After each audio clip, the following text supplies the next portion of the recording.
On December 16, 2023, tens of thousands of supporters of Bangladesh's main opposition party took to the streets of the country's capital, Dhaka.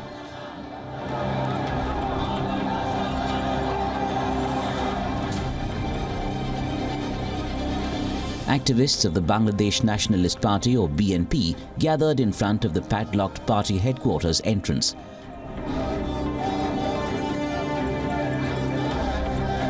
Defying fears and warnings of arrest ahead of the country's national election.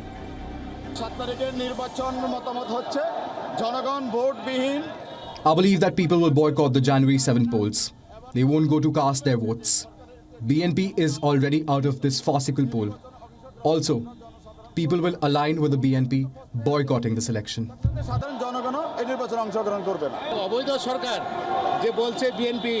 The government keeps saying that BNP went into hibernation. We have not. Today is proof of that. Our grassroots have come out on the streets. We will kick out this government onto the streets.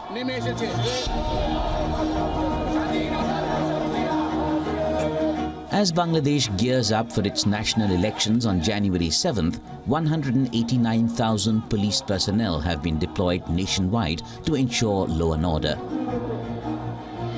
Prime Minister Sheikh Hasina is seeking another term, her fourth in a row and fifth overall.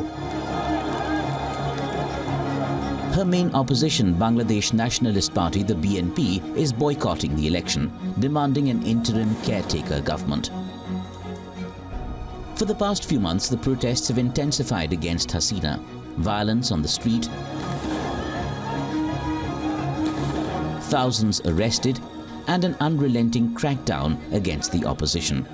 What is making the Bangladesh opposition parties boycott the general elections? Has the boycott turned the election into a one-woman show? What's the current political situation in Bangladesh? Can the next elected government revive the country's sinking economy? And more importantly, what is it that the people of Bangladesh want from the government? Let's find out.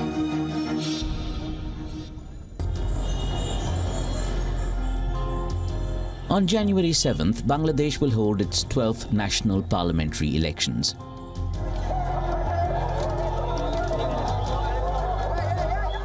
Bangladesh's current Prime Minister and the ruling Awami League President Sheikh Hasina launched her party's poll manifesto in the last week of December.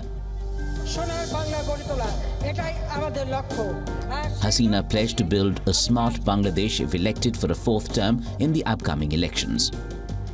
The Awami League coined a slogan as the theme for its manifesto. Loosely translated, it reads, "Smart Bangladesh, development is visible, now employment will increase." Setting 11 priorities for building a modern, technology-oriented country, it pledges to modernize the healthcare sector with a universal health system. The result of the elections already looks quite predictable. The main opposition parties have boycotted the poll and many of their leaders were jailed. Will that mean the ruling Awami League is all set to be re-elected for a fourth parliamentary term? Critics say that this is not an election, rather, the Awami League Council in a national council, because they are choosing their own leader from their respective areas. The practice of democracy, it is a plural idea, it's a participation of different opinion, but that is missing. In the opposition, you will not find, I don't know who will be the opposition after the election. Probably the independent candidate, many of the independent would form a coalition, and yet the same people, they are the breakaway, or they are the people who are from the Awami League, or they have the fraternity with the Awami League. Meanwhile, ailing former Premier and the country's first woman Prime Minister Khaleda Zia's Bangladesh Nationalist Party is carrying out an anti-election street campaign, calling for strikes and transport blockades, and saying no election under the incumbent government would be fair or neutral. Not just the main opposition Bangladesh Nationalist Party, its allies, an alliance of left parties Bam Ganatantrik Jot and the Ganatantra Mancha Alliance, are also giving the election a miss. Top BNP leaders have been arrested. the party says it will not legitimize what it calls a fake election. The BNP and its allies have no faith that Prime Minister Sheikh Hasina will hold a free and fair election. They called on her to step down and allow the polls to be held under a neutral interim government, a demand that she rejected. Prime Minister Sheikh Hasina is accused of corruption, human rights abuse, kidnappings, autocratic functioning, and more.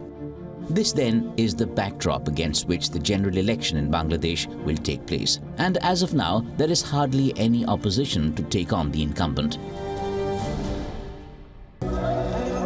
So the candidates on the ballot will all be from the Awami League, its allies or independents. This isn't the first time the BNP has chosen to take a back seat. BNP boycotted the country's general elections in 2014, accusing the ruling Awami League of muzzling the opposition by engineering disappearances and extrajudicial killings of BNP leaders. But notwithstanding its reservations, it did participate in the 2018 general elections. Later, however, the party leaders alleged vote rigging and ballot box stuffing by the Awami League.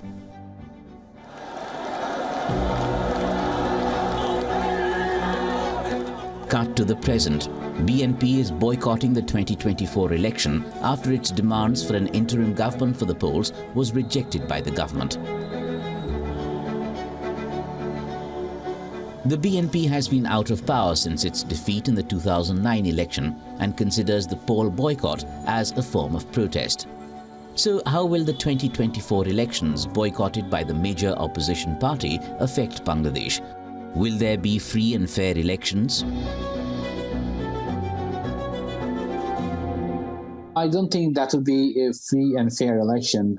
But if you see, there is, of course, the vote share of Awami League is high in the context of Bangladesh. And I always say this election is free from opposition, fair for a ruling party or Awami League, and participatory by the beneficiary. So, of course, the beneficiary of this government to definitely join the, they will cast their vote, irrespective of their economic background. Maybe the poor, many poor benefits, who get benefit, they will vote. And those people who are, really benefited by this government, they will vote.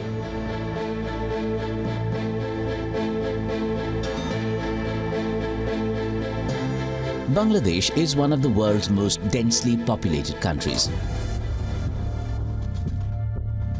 It was formerly East Pakistan, where in 1949 the Awami League was formed. The party under the leadership of Sheikh Mujibur Rahman led the struggle for independence from Pakistan. On the 16th of December 1971, the territory of East Pakistan broke away from Pakistan. Helped by India in its war for liberation against Pakistan, it went on to become Bangladesh. West Pakistan became the Pakistan we know today. On 12th January 1972, Mujibur Rahman, the father of Bangladeshi Prime Minister Sheikh Hasina, assumed the position of Prime Minister in Dhaka. He introduced one-party rule. 3 years later, on the 15th of August 1975, Mujibur Rahman was assassinated, along with most of his family, in a military coup.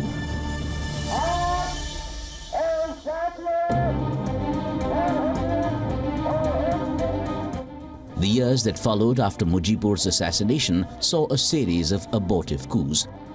Eventually, in the late 1970s, General Zia-ur-Rahman, the husband of present opposition chief Khaleda Zia, became the de facto leader. But after his assassination, Bangladesh experienced many years under various shades of military rule. The first elections, considered free and fair, were held in 1991, and Begum Khaleda Zia, Zia's widow, became the Prime Minister.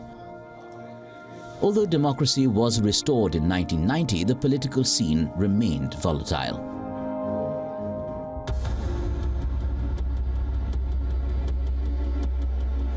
Politics in Bangladesh has long been dominated by the bitter rivalry between two women. Sheikh Hasina of the Awami League and Khaleda Zia of the Bangladesh Nationalist Party. Both have been prime ministers at various times since 1991. Their hostility stems in part from differences over who played a greater role in Bangladesh's independence struggle. They sank their differences when military ruler Hussein Muhammad Ershad was in power from 1982 to 1990. But since then, they've become uncompromising rivals.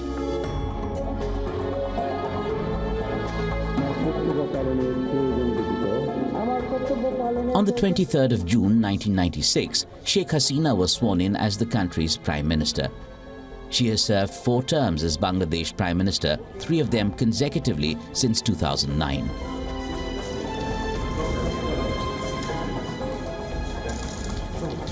The Awami League led by Hasina has a pan-Bangladesh presence and has always insisted on promoting secular, democratic and progressive values.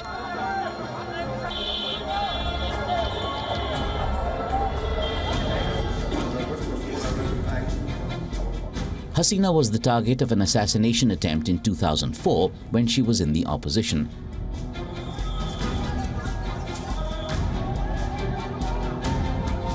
In 2007, she was arrested for corruption and charged with murder by the military-backed caretaker government. In the 2006 to 2008 period, Bangladesh had a political crisis when its generals imposed a state of emergency.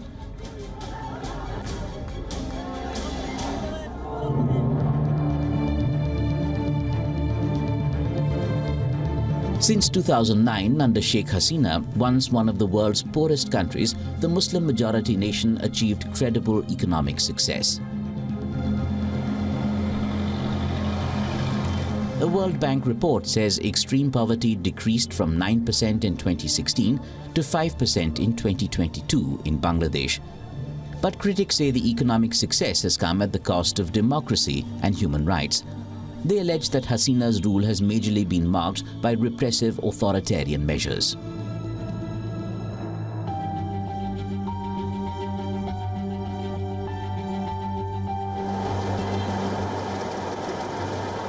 The apparel industry is one of the pillars of Bangladesh's economy. Over the decades, it has provided jobs to millions of people. But a slowdown in this vital sector is now reflecting in the overall health of the nation's economy. In 2023, the apparel industry of Bangladesh was valued at around $1,110 billion. With over 3,500 factories, it serves major global fashion brands. These factories employ over 4 million people, a majority of whom are women. But conditions have become dire for many of the sector's workers. The last few months have seen major unrest in Bangladesh's export-earning ready-made garment or RMG industry.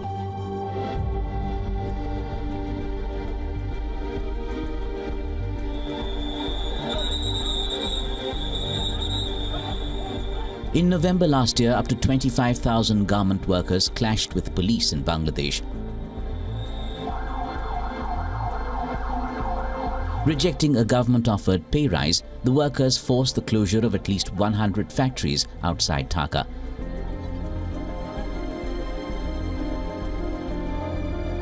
A government-appointed panel had raised wages by 56.25% for the South Asian nation's 4 million garment factory workers, but the workers were seeking a near tripling of their monthly wages.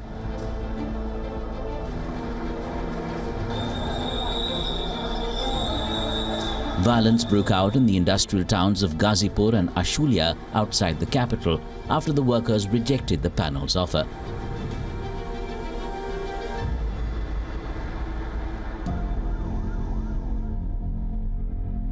For almost a decade, Bangladeshi government worker Naeem Pramanik sold shirts and trousers for top Western brands worn by people around the world. But today, the 28-year-old is unemployed and doesn't have money to buy basic necessities for his survival.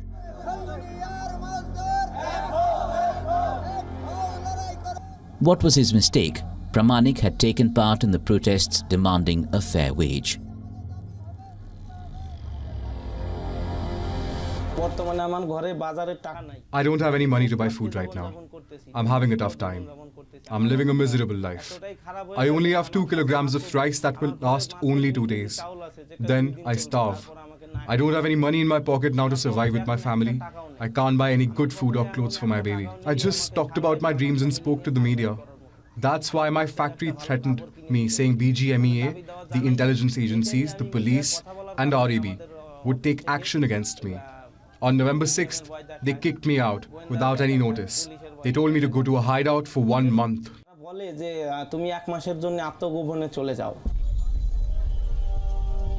The RMG sector workers are demanding a tripling of their legally mandated minimum wages, from 8,000 Bangladeshi taka or about $72 to 23,000 taka or about $208. But their demands have largely been unheard, and many workers have faced the same fate as Pramanik. About 200 named and 18,000 unnamed garment workers have criminal cases filed against them.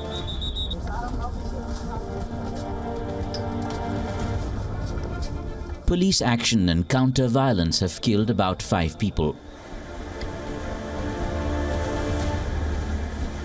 Bangladesh is the world's second largest exporter of fast fashion, or RMG, after China, accounting for 85% of the country's export earnings of $55 billion in 2022. It has a global market share of almost 8%. But this strong sector today seems to be under pressure from the current regime. Sheikh Hasina rejected any further pay hikes for protesting garment workers. But the Prime Minister, her prospects will hinge on how deftly she handles the grievances of the workers and the demands from the domestic RMG sector, while also ensuring big brands deliver on their promises on procurement practices. I think the issue that concerns the voters most is the inflation. The cost of living has gone up enormously, and the lower income groups are suffering very, very poorly. So that the government is giving assurances, the ruling party is giving assurances. Somehow the people don't seem satisfied with the assurances that are coming forward.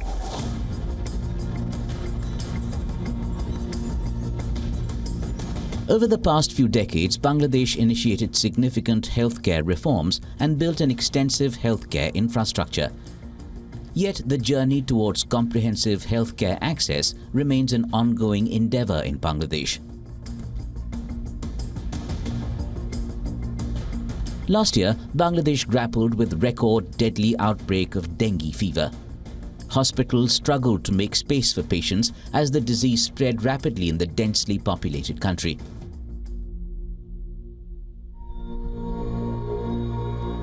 Abu Hassan is still in a state of disbelief and shock. His 6.5-year-old son, Tashfin Ahnaf, died from dengue in July last year. The 43-year-old journalist and father of 2 other children is distraught at how quickly the tragedy unfolded and how helpless he felt.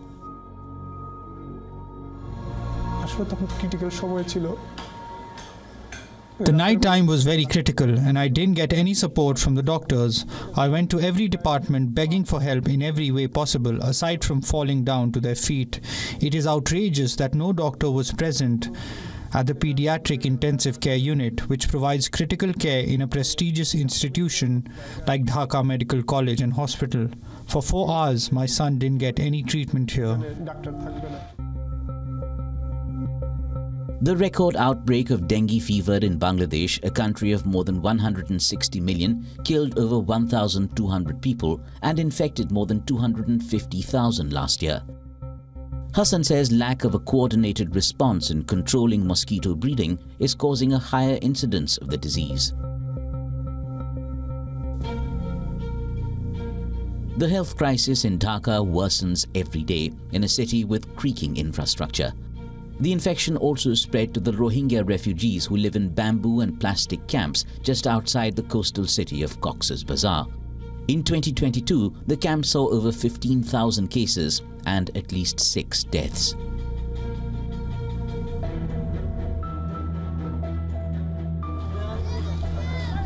During her prime ministership, Hasina has been praised for sheltering Rohingyas fleeing persecution in neighboring Myanmar. But things are spiraling out of control for the refugees. On the 2nd of January 2024, a survey by the World Food Programme showed malnutrition in the Rohingya camps in Bangladesh was at its highest since the 2017 influx. Rohingyas have become discouraged as their repatriation has been prolonged and they sense no future in Bangladesh. While Prime Minister Sheikh Hasina has said her government attached priority to sending back Rohingyas to their homeland Myanmar, the process is taking time. Hasina's biggest critic, the opposition BNP, has said the Rohingya crisis demonstrates a key policy failure.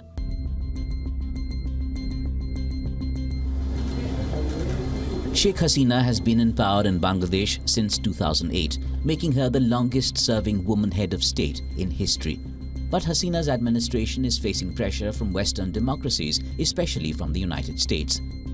The United States, the biggest buyer of Bangladesh's garments, has condemned the violence and limited visas for citizens of the South Asian nation believed to have a role in undermining elections.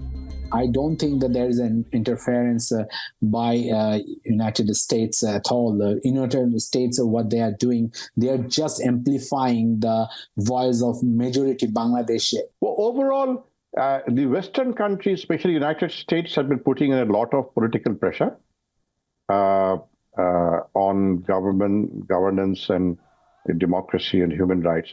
But my question here is, how much of a moral high ground does the United States actually possess now to put pressure on any country on the question of democracy and human rights when they turn a blind eye to the election that has just been held in Egypt, where the presidential candidate, Mr. Sisi, got 89-point-something% of the votes, and there was no serious opposition.